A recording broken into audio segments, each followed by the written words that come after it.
Laimhart le Rory, Radio Rira. Radio Rira. Díomh is mis Rory agus fáilte go Laimhart. An bodcréile seo dheoidh tú na PC éasfar an glóir Laimhart Radio Rira. Chumá le rudí spéisiúla nach chuithí tú áit be eile. Éiste seachlum Laimhart Radio Rira agus cuine súil an bodcréile de agalah clí agus play. Radio Rira. One of the most prolific writers in the pop genre, Charli XCX is back to us now. This morning she has just released her fourth album, How I'm Feeling Now. I've just finished listening to it and it is really good. So I thought, seeing as the Future Nostalgia review by Dua Lipa episode on the Laimhart podcast went really well, may as well do one for this album because I've been waiting for this album. And to be honest, the month of May 2020, despite the way the world is right now, is actually pretty good for music, and well, at least for me.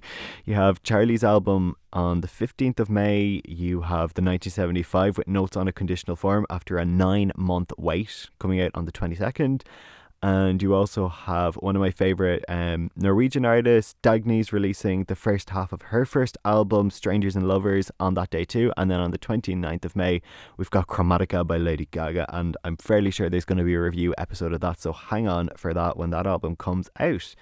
So I've just finished, as I said, listening to How I'm Feeling Now, and I'm going to do a quick track-by-track breakdown, give it a bit of a score, a few notes on each song, and then a little summary at the end.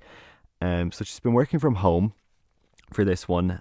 She's always talked in interviews about how she loves the studio and all that, and how she loves creating and everything. So it probably was different for her to be completely pretty much working from home on this one.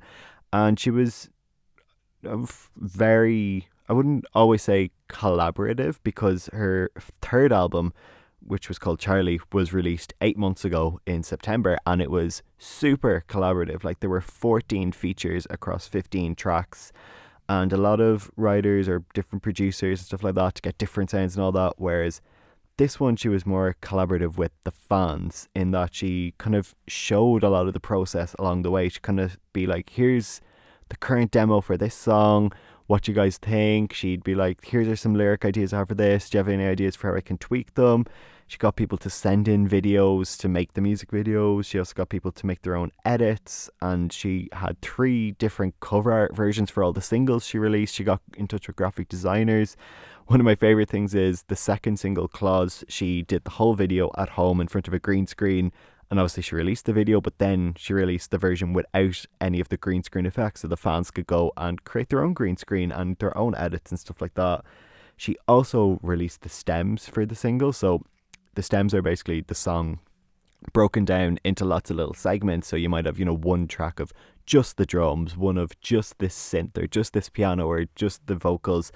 And, it can be split up into 10 parts, it could be split up into 500 parts. But anyway, she released the stems so that people could make their own remixes and sent them to her, and she played them on her Beats One show and everything. So it's been very collaborative and open, and she's really documented the whole process as she was making this album. So we're going to dive straight into the album now. Track number 1 is called Pink Diamond. This is one that fans were expecting, and it is a strong opening. It's very sassy, it's very confident, and to be honest, a lot of the fans have been like crazy about her song Vroom Vroom ever since it came out. I think it was 4 years ago, a little over 4 years ago, and it's high energy. It's one that she plays at all her shows, and the fans just love Vroom Vroom. Even when I saw her at Electric Picnic, the people in front of me kept shouting Vroom Vroom throughout the set, waiting for her to perform. She didn't do it, but regardless, Pink Diamond, I think, is a very strong competitor for Vroom Vroom. She worked with a producer called Dijon on it, and it's just really fun to listen to. It's one you play in the taxi when you're going on a night out, and it has some good lines. One that I love is like, I'm online and I'm feeling glamorous, watch me shine for the boys and the cameras. So that's classic her. She has like proper tight rhymes in there, and it obviously pulls in how the world is right now. So that gets a 9 out of 10. Track number 2 is Forever, and she released this one on the 9th of April. It's the lead single from the album, so she released it 2 days after she announced the album. It's one that she said she was working on a bit before lockdown started, so that would explain how she was able to turn around a single in 2 days. But she said it was the only one that that she was properly working on before lockdown. So most of the album was going to be coming in the 6 weeks that were following that. And it was a good first single. She was working on it with BJ Burton and the classic A.G. Cook, who she's worked with loads on lots of her stuff, especially over the last 3 or 4 years. He did a lot of her 2 mixtapes from 2017 called Number One Angel and Pop 2, and those are both 2 brilliant mixtapes, and that's part of what I'm talking about when I say she's so prolific. And BJ Burton, A.G. Cook and Charli were executive producers on the album, so they all worked on this lead single together. And in my eyes, this is like Charli being soppy and being very kind of head over heels and being quite smitten and all that, and it's her kind of way of doing a real like I love you, like a cushy I love you song to her boyfriend, because she said a lot of this album was going to be based around her relationship with her boyfriend because they had been separated and kind of living apart and all that for a while because of their work and their careers, but because of lockdown they were going to be living together quite a lot, so they were, it was obviously going to be a big presence in her life and something she would be talking about lots, and that's exactly what this is about. It also reminds me of 2 songs in particular from her album Charli. One was White Mercedes, which is kind of her version of a power ballad, and it's kind of on the same lines of this, where I would say it's kind of like her being soppy. And then Official, which is also from the album Charli, which fits into the same bracket again. I like that she has her own way of being soppy, and there's lots of people who would think it's just kind of a radio friendly pop song, and she does do a lot of them, but once you read between the lines, you can kind of hear that this is different.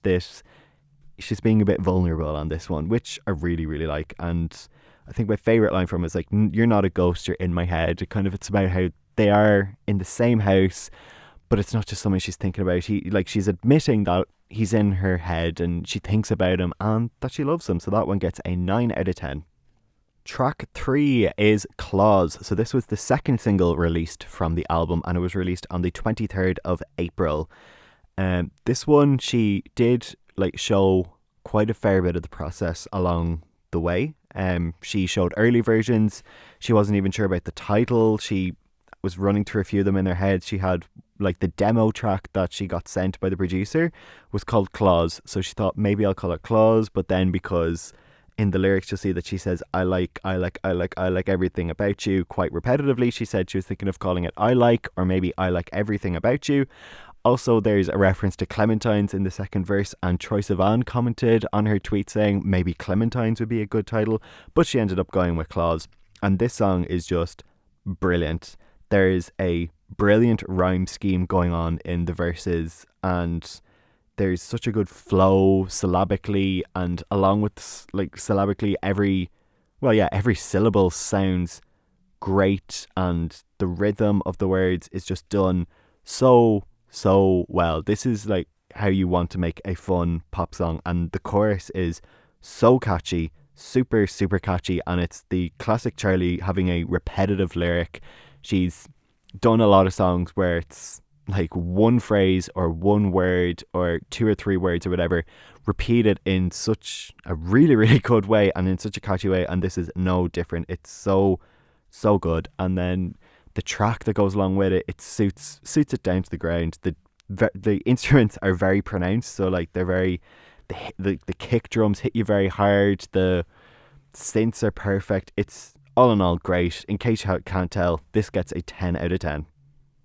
Track number 4 is 7 Years, and this is one she was talking about on social media in the weeks leading up to the album, of kind of demos she was going around and playing with and thinking of writing. And it's really nice. It's quite different to Claws in that it sounds like it's going to be massive and that it's going to be one that you would bounce around the room to, but it's not really. It's ever so slightly more chill than I wouldn't classify it as a chill song, but it's definitely a bit more pared back than Claws. And it's the type of song I can hear in a movie, in a love movie, where it almost not even High School Musical, it's not cheesy or anything, but you can just hear it in a movie, and it's my kind of ballad. It still has energy going with it, and it still opens up the heart, and it is a proclamation of love, but it still has a bit of a bounce to it and has synths, and I just love anything with synths, to be honest. My favourite line is 7 years and it's been you and I always. Yeah, she has quite a long outro, which is like super auto-tuned, which is, again, classic Charli. I'm going to say classic Charli quite a lot throughout this podcast episode. And she kind of played it on social media and she showed us it on her computer, and there's about 10 takes of vocals on it and all with different snippets being used. So that gave it its quite like jagged and kind of all over the place sound, which she would absolutely be aiming for because that's the type of sound she seems to go for. So I really liked hearing that outro a few weeks before, and now that it's on the album, it's really good. It's 9 out of 10. Track number 5 is Detonate. So this one has like a track that sounds quite like it wouldn't be too far off in Mario, which is coincidental because she did a song for, I think, the Mario, like a Mario Brothers theme song in Japan earlier this year. So this fits in right well with that, and it's quite a fun song to listen to. It sounds quite 90s in a way, I think. It wouldn't be too far off in a 90s album or in a 90s TV show. The way it gets talked about and the way it sounds and the way it flows and everything. It has quite a long chorus as well, quite long for Charli by her standards. It's 12 lines, which is quite unlike her. There's usually 4 lines with her, or maybe 8 at a push, and even sometimes the 8 is like 2, like saying a verse of like a chorus with 4 lines twice. So 12 lines is quite long for her, but she manages to pull it off quite well, I think. The only kind of downside I would say is that the first chorus, it felt a bit long having to kind of listen to all 12 lines the first time. So I'd say in the first chorus she probably could have done with just leaving it at 6, and then from the second and third choruses onwards she could have done the full 12 lines. She also has a shout out to synesthesia, which is a condition that she has where she kind of sees sounds and music as colours. So she talked about my emotions get blue, which I just love because you don't hear about synesthesia very much, because I mean it's not a disability for most people, but it's just a really cool condition. It's a little fun fact about her, so I like the fact that she has that in there. This one gets a 7 out of 10. Track 6 is Enemy, and I think it's competition with Claws for me, but it may end up becoming the dark horse and becoming my favourite off the album. I love it. I loved it since the first time I heard it. As soon as I heard it, I just knew it was great, and it's the one that I haven't stopped playing since I finished the album. I've kept going back and say, play Enemy one more time, one more time, one more time. There's a great play on words in this one of the classic phrase, keep your friends close, but your enemies closer. So she talks about how she's being closer with her boyfriend than she had been for a while. So it's kind of, you know, the way they're more than friends, so they're closer than it, but she has this worry of, you know, he could end up hurting her and all that. And she kind of uses this phrase and kind of flips it on its head in a way that she talks about having some anxiety about it, and it's not about a case of you keep your enemies closer so you can keep an eye on them and all that. It's like your enemies are close and they could do something to you. You're vulnerable, and that's what I love about it. One of my favourite lines is that you could do a little damage, you could pull me deeper. So she talks about how they're getting closer and having, and you know, living together, admittedly by force, but that, you know, she is enjoying it, but you know, sometimes she's not too sure. She's opening up about her mental health and kind of thinking about things and all that. But it's so good, so danceable, everything. 10 out of 10. Track number 7 is I Finally Understand. So this was the 3rd single off the album, and she released it on the 7th of May. Just like Forever and with Claws, she gave fans an option. No, she gave fans 4 options, of 4 kind of similar enough photographs, and they kind of like all voted on which one would be the best to do the cover art based off. So when she did that, she then reached out to graphic designers and she released 3 different versions of the cover art, and it depends on what platform you go onto. So if you go onto Spotify, you'll get one version, Apple Music you'll get another, iTunes you'll get another, and obviously probably with other streaming services, Tidal and Deezer and all the other streaming services, you'll probably get, you know, one of the 3 different versions, which I just love. It's something that I've never seen before, having alternate covers for albums and seeing those different versions on different platforms is something that I just love, that I haven't seen before this album. So she did it with this one, kind of like Enemy, in that it's talking about mental health, but it's not all about kind of talking about her boyfriend and all that. It's a bit more introspective and, you know, talking about herself and her own thoughts and everything. And there's one line said, like, my therapist said I hate myself really bad. So she's not really talking about what she's thinking about, but she's describing how all these thoughts are in her head, if that makes any sense. She's not saying, I'm feeling this way because of this. I'm just talking about what effect these thoughts are having on me, if that's any easier way to describe it. She hasn't said exactly what it's about, but I feel it could be about kind of the impact of lockdown, because she said herself in interviews many, many times that she's a workaholic and she loves to kind of keep busy and all that. And I'm kind of the same with stuff that I love to do. I'm a workaholic. I won't stop working on stuff that I love. I keep going at it. And when lockdown came in place, it was a bit tough at the start to kind of stop. And so obviously I tried to fill myself up with new projects and ideas, and that's worked out reasonably well so far in conjunction with college work. But now the college work is over, it's like, what do you do? Get onto your projects. And I think that's part of what the quarantine album was about. She kind of wanted to start something new, and she think it'll be really good to look back on in years to come, that she made this at home, working remotely from other people. And that could be what this song is about. I'm not saying exactly, I don't want to put words in her mouth, but that's my interpretation of it. And this one gets a 7 out of 10. Track number 8 is C 2.0, or Click 2.0, as Genius.com said. I was reading the lyrics as I listened to the album for the first time. That's because from her third album, Charli, she has a song called Click, which features Kim Petras and Tommy Cash, who she's both worked with before on Pop 2, her mixtape. It has an interpolation of some of the lyrics at the very start of the song about like click as in CLIQUE, a group of friends, even though it's spelt CLICK as in the sound like click. But this one is about her friends, and it's kind of the most chill song so far on the album. It's talking about how she missed her friends, she wants to do this, that and the other. For me, the trajectory was a bit unclear in this song. It felt like Shake It off her album Charli. That was, I'm just going to put it out there, my least favourite song off the album. It feels a bit thrown together as a song in a way. It could have done with a bit more direction. And as much as I like hopping from one place to another, I feel like in such a short space you need to have a bit more of a clear path going ahead. So this one gets a 6 out of 10. Track number 9 is Party For You. So this one has been around for a few years. She's kind of performed it a few times at DJ sets, and A.G. Cook has played it a few times at DJ sets, kind of just played the demos, but it's never been released. And as much as Charli's had lots of songs that she kind of performed live for a while before releasing, songs like Girls Night Out, No Angel was another one, I think Taxi is another one, but it's still yet to be released. She said she might release Taxi during lockdown, but it's not one on this album. Maybe at some point, but it's definitely one that the fans are waiting for.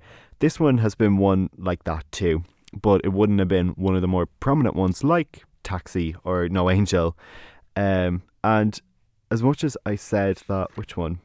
7 Years sounds like it could be in a movie, Party For You sounds like it is a movie in a way. So it's about how she kind of wants to get the attention of someone, so she throws a party just so that they'll notice, and all the different things she was doing to get their attention. I love the concept and the idea and the kind of narrative that it tells, but I felt like it could have been done a bit better. Some bits felt a bit drawn out, a bit too long. It wasn't engaging the whole way through, and it could have done with some bit of variation. I know that I said on C 2.0 the trajectory was a bit unclear, but this one nearly seemed like it just really needed some bit of variation. I know I said you need, not to be hopping from one place to another, but this could have done with a little bit more hopping from one place to another. The energy could have been mixed up a little bit. The levels could have gone up and down in terms of how energetic it is and how dancey it is. I know it's meant to be chill most of the way, but I felt it could have done with a shake up a little bit. So this one gets a 5 out of 10. Track 10 is Anthems. So this is an interesting one, and one that we probably got one of the most, like, that we heard the most of before the album was released, because she played it a few times first. She wrote the second verse on Instagram Live, which I just love. She had a little bit of the verse done, written the lyrics, and then she kind of had melodies for a fair bit of the rest of the verse, but she wasn't exactly sure what. So she got people to write in the comments on the Instagram Live what they think it should be. So she kind of gave the melodies, like, is there anything that does with that, or anything that rhymes with this? And she would listen to them, take them, and then she kind of practiced them over the track and see, does it work, does it not work, what works best, maybe I should change that word and all that. So it was really collaborative, which was really fun. And then she did I wasn't there for it, but she did a DJ set in like some Minecraft concert. So she played the latest version of the demo as it was at that, which I just think is really cool. And this song just absolutely belongs at a party. It's the type of song that you hear, you're going to a gaff or a house party and you're with one or two friends, you've had a few drinks at your house and you're so late getting there because drinks were so good beforehand, and you get there and the place is just hopping and this is the song that's playing. It's almost like chaos in the best possible way. And she gave such literal kind of descriptions of lockdown in the lyrics, which is really fun. She kind of says, these days exhausting, going online shopping, and the first line is, I'm so bored, in a way, because to be honest, sometimes these days it can get really boring. Some days are super engaging and some days are just, to be honest, quite boring. But nonetheless, I cannot wait to play this at a party once it's done. I'm probably going to play it on my radio show at some point, as long as I have to check if it's clean. I can't fully remember, but if it's clean, I will absolutely be playing it 9 out of 10. The final track, track 11, is Visions. So this one is quite interesting. It's like the final I love you to her boyfriend, and it's like the final dance, because halfway she talks about, as I said, having these visions, as she says, but she's like, there's me and you in them, and it's quite descriptive in terms of imagery. But then halfway through, pretty much exactly halfway through the song, and it's about 4-ish minutes I think long, it goes into a full on club outro, and it's just exactly what you're not expecting, because the song is reasonably chill up to then, and it kind of builds a little bit, it crescendos up, but then it goes into this just full blown drop which lasts the second verse, and it's like a really long outro, but she's had a couple long outros before and they're done really well. So this is quite fun as a song and a good note to wrap it up on. That one gets a 7.5 out of 10. So that was all of the track by track breakdown. Some final notes at the end. Her third album, Charli, which as I said already was released 8 months ago in September, was super collaborative and was all about the collaborations, and it had 14 features, as I said, on it. This album I felt was like the perfect opposite in a way. I love the fact that she's done the collaborations. Her 2 mixtapes from 2017 were super collaborative as well. And I love that she's so collaborative and has other people put their fingerprint on a song and working with people and all that. But as much as, like, I'd always seen people talk about her in sessions, and especially one interview that Camila Cabello did when she was starting her solo career. She talked about being in the studio with Charli and saying, oh, she's so good in the studio, she does this, she just gets into the booth, she kind of goes, there we go, done.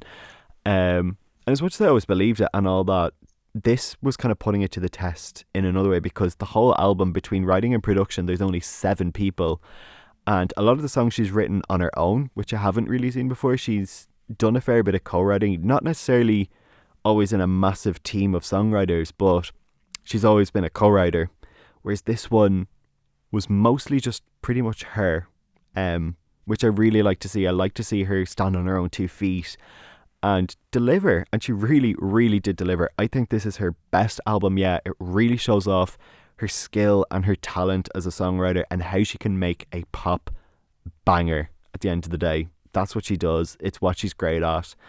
And that's what I love about it. I loved the small team approach for this one, and she really pulled it off. So aggregate scores of all of them is 8 out of 10. The album is out now, and she also is releasing merch. She has t-shirts and jumpers with kind of track names and I think some lyrics and all that. I haven't looked too in depth at what was written on them, but they looked quite nice, and all the profits were going to LA Alliance, which is a homeless charity. She lives in LA, so it'll be local for her. She's also announced that she's doing a book filled with kind of artwork and poems and drawings and stuff like that that will be submitted by fans and her own stuff over the coming weeks, and all the profits for that will be going to charity as well. So I'm looking forward to see both of them, but give the album a listen. It's a good quarantine bop, and I cannot wait to play it in full at a party, all the songs, once this lockdown is over.